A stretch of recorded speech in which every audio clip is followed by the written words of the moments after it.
చెప్పలే కదా అని. అమరకథ చెప్పలే అన్నాడు. చూడు పార్వతి, అమరకథ చాలా అద్భుతమైంది, చాలా అమోఘమైంది.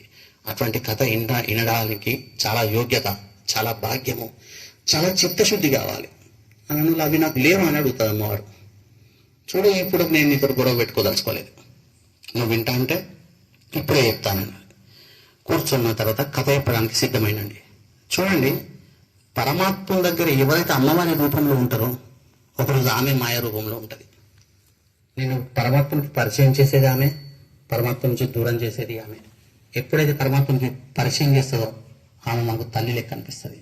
ఎప్పుడైతే పరమాత్మ నుంచి దూరం చేస్తుందో అది మాయ లెక్క అనిపిస్తుంది. అంతే తప్ప అమ్మ మాయ వేరు వేరు కాదు. సూర్యునికి మేఘాలు అడ్డం ఉంటాయి, సూర్యుని చూడలేము, సూర్యుడు లేడు అనుకుంటాం. ఒకరోజు మేఘం దొరికిన తర్వాత సూర్యుడు కనిపిస్తాడు. సూర్యుడు ఎప్పుడూ ఉన్నాడు పరమాత్మలాగా. మేఘం తల్లి లాంటిది. అదే మాయగా అడ్డం ఉంటుంది. అదే మేఘాలు వనం మీదకి వెళ్ళి వర్షించిన తర్వాత సూర్యుడు కనిపిస్తాడు. ఆ వనాలు మన భక్తి గురువు అనుగ్రహం లాంటిది. అమ్మవారు అంటది, సరే కూర్చొని నేను వింటా అని అంటది. మరి ఎవ్వరు వినవద్దు కదా, చుట్టూ ఎవ్వరు ఉండవద్దు. కైలాసంలో ఆ ప్రమాదజనాలు ఎన్నో ఉన్నాయి. అన్నిటికి భూతనాయకుడు కదా, ఇవన్నీ ఇక్కడనే ఉన్నాయి. ఈ అన్నిటిని ఎల్లగొట్టాలి అని చెప్తాడు. చెప్పి త్రిశూలం ఉంటారు కదా, త్రిశూలాన్ని ఒక్కసారి ఇట్లా ఆనతిస్తాడు. త్రిశూలం గిర్రని తిరిగి వచ్చింది మొత్తం. ఎక్కడ పరమశివుడు కూర్చున్నాడో ఆ చుట్టుపక్కల ఎక్కడి వరకు పరమశివుని గొంతు వినిపిస్తుందో కథ చెప్పేంత వరకు, అప్పటి వరకు ఒక్క ప్రాణి పక్షి ఏం లేకుండా అన్నిటిని ఎల్లగొట్టేస్తాడండి. అక్కడి నుంచి ప్రమదగణాలు వెళ్ళిపోయినాయి, ఎద్దులు వెళ్ళిపోయినాయి, ఆవులు వెళ్ళిపోయినాయి, అమ్మవారి వాహనం పులి వెళ్ళిపోయింది, పక్షులు వెళ్ళిపోయినాయి, అన్నీ వెళ్ళిపోయినాయి. వెళ్ళిపోయిన తర్వాత స్వామివారు అమ్మవారిని కూర్చోబెట్టి కళ్ళు మూసుకొని కథ ఎప్పుడు ప్రారంభించిండు. అమరకథ మొత్తం చెప్పేసిండు. చెప్పేస్తూ ఉంటే అమ్మవారు అనుకుంటున్నది. మొత్తం కథ అయిపోయిన తర్వాత పార్వతి, ఇది అమరకథ అని కళ్ళు తెరిచి చూసిండు. చూసేసరికి అమ్మవారు పడుకొని ఉన్నది. మంచిగా నిద్ర పోతుంది. కథ ఎన్నుకుంటే నిద్రలోకి వెళ్ళిపోయింది. ఈ అంటున్నది ఎవరు? ఎవరు అయితే కొడుతుంటారు కదా, అంటున్నది ఎవరు అనేసి చూసిండు. అటు ఇటు చూసి మీదికి చూసిండండి. మీద ఒక రామచిలుక గుడ్లను పొదిగింది. త్రిశూలం వచ్చి ఆనతిచ్చేగా గుడ్డ మీదకి లేచి వెళ్ళిపోయింది. దాని 21 రోజుల టైం అయిపోయింది. ఒక పిల్ల పొడుచుకొని బయటకు వచ్చిందండి. బయటకు వచ్చేసరికి అమరకథ వినిపిస్తుంది. అని అంటూ నాకు దాన్ని అంటూ స్టార్ట్ చేసింది. కథ మొత్తం విన్నది. విన్న తర్వాత మీదికి చూసిందండి. మీదికి చూసిన తర్వాత ఆ చిలుక అప్పుడు లేచి వెళ్ళిపోయింది. ఆ చిలుక మరెవరో కాదు, పరమశివుడు త్రిశూలం పట్టుకుని దాని వెంట పడ్డాడు. ఎవరు వినని కథ నువ్వు విన్నవు అని.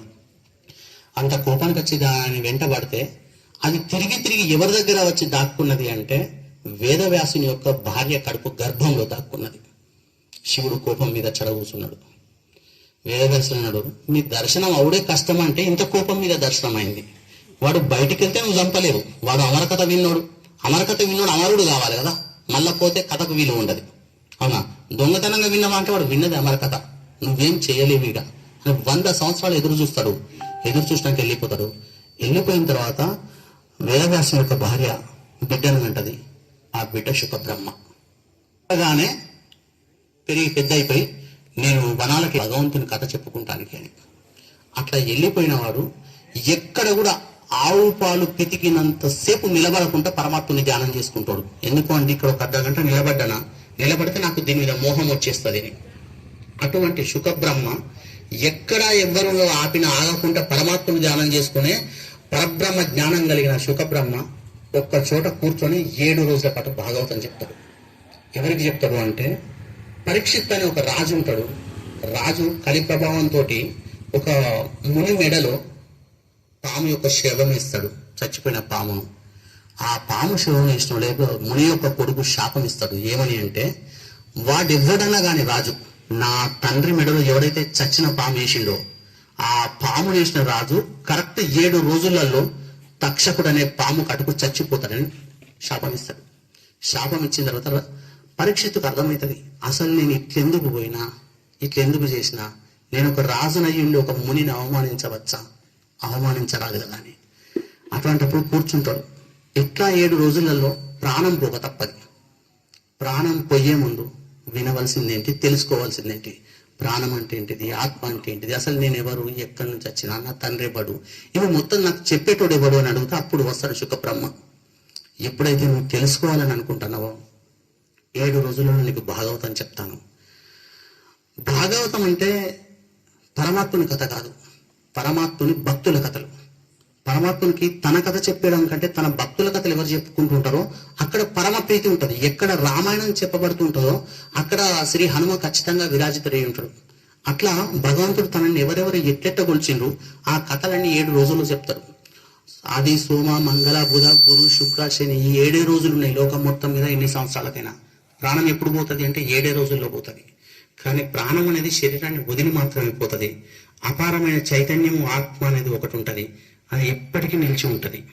కాకపోతే ఈ విషయాలను మనకు ఎట్లా తెలియాలి? లోకంలో ఎంతో మంది మనుషులు ఉంటారు, అందరూ భగవద్గీతలు వింటారా? వినరండి. లోకంలో ఇప్పుడు అదంతా మట్టే ఉంది, కానీ అన్ని మట్టి ప్రమిదలు కాలేదు. అన్ని మట్టి ప్రమిదలు కావండి, కొన్ని మట్టి ప్రమిదలు అవుతాయి. అందరూ భగవంతుని తలుచుకున్నామని అనుకోరు, కొందరు మాత్రమే అనుకుంటారు. ఏ పూర్వజన్మ సుకృతం వల్లనో, ఏ తల్లిదండ్రుల భాగ్యం వల్లనో, ఏ గురు అనుగ్రహం వల్లనో.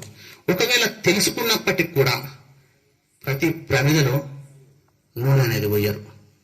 అన్ని ప్రమిదలో నూనె పోస్తామా? పోయాం. కొన్ని ఇంకడికి రాకముందే పగిలిపోతాయి, అవునా?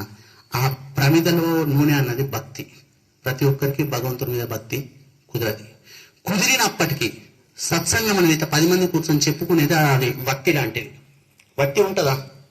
వత్తి లేకపోతే అంటే సత్సంగం 10 మందితో కూర్చొని పరమాత్ముని కనుక తలుచుకోకపోతే ఎంత భక్తి ఉన్నా ఒక్కడు కూర్చొని ఏం చేయలేడు అంటారు.